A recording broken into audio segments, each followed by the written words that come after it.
pessoal, tudo bem com vocês? Estamos iniciando mais uma aula de matemática e você vai precisar pegar o seu caderno e um lápis, porque no final sempre tem atividade. Então, pegue seu material e vem para cá aprender junto comigo.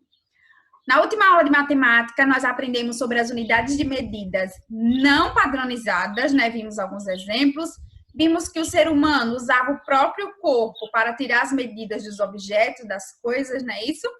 Mas que isso trouxe algumas dificuldades. E através dessas dificuldades surgiu o quê? A necessidade de se criar as unidades de medidas padronizadas.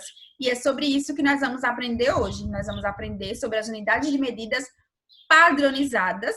Vamos ver alguns exemplos e também os instrumentos que nós podemos nos utilizar para tirar essas medidas, tá? Então, preste atenção na aula de hoje. Vamos lá? Então, vamos iniciar. O que seriam as unidades de medidas padronizadas?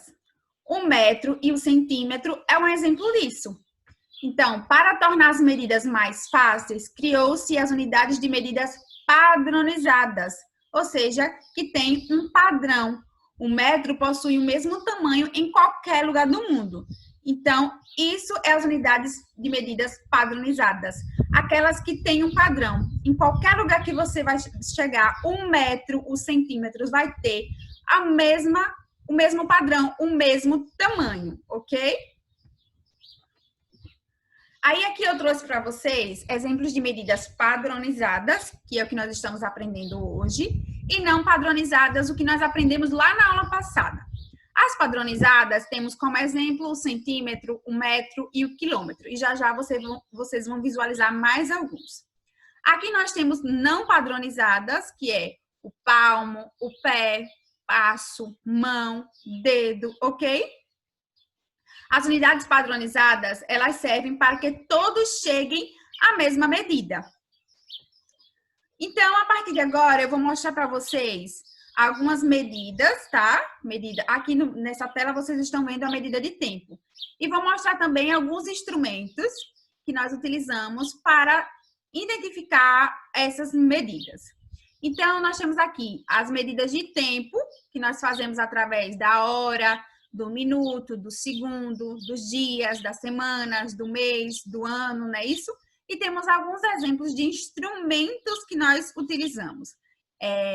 Por exemplo, aqui o relógio de ponteiro, o relógio digital e os calendários. Agora vocês estão visualizando as medidas de massa. Nós temos como exemplo as gramas, o quilograma, a tonelada e as balanças são os instrumentos que nós usamos para encontrar essas medidas de massa.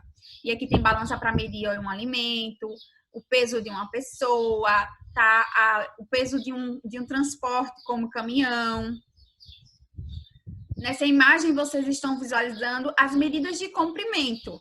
Então, exemplos de medidas de comprimento, nós temos o centímetro, o metro, o quilômetro.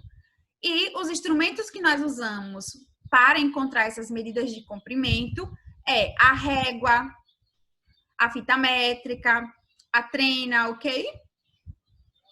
E, por fim, nós estamos visualizando as medidas de capacidade.